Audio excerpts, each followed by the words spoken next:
জাহান্নামের অতল গহ্বরে আগুনের ছোঁয়া লাগে এক ধরনের গাছ হয়, কাঁটাযুক্ত দুর্গন্ধযুক্ত একটা গাছ, এটার নাম জাক্কুম। জেনে রাখবেন কি নাম? জাক্কুম। বিশ্বনবী বললেন তিরমিজির বর্ণনায়, জাক্কুমের একটা টুকরা যদি আল্লাহ দুনিয়াতে ফেলে, পুরো দুনিয়াটা দুর্গন্ধে সয়লাব হয়ে যাবে।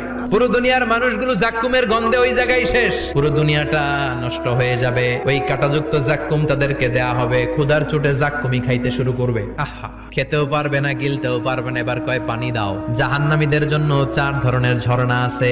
একটার নাম হলো হামিম, মানে ফুটন্ত গরম পানির ঝর্ণা। 2 নম্বরে হলো গসাক, মানে বমি। 3 নম্বরে হলো গিসলিন, দুর্গন্ধযুক্ত রক্ত আর পুজ।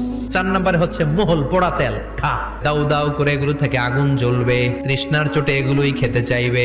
এগুলোর পেয়ালা যখন মুখের সামনে আসবে, এগুলোর উত্তাপে গালের গোশত, চোখের গোশত, কপালের গোশত গুলো ঝলসে ঝলসে পানির মধ্যে পড়ে যাবে। তৃষ্ণার চোটে না পেরে ওইটাই গিলবে, যেখান দিয়ে বেরোবে কেটে ছিঁড়ে শেষ হয়ে যাবে। দিস ইজ জাহান্নাম। আমরা জাহান্নাম থেকে পানাহ চাই।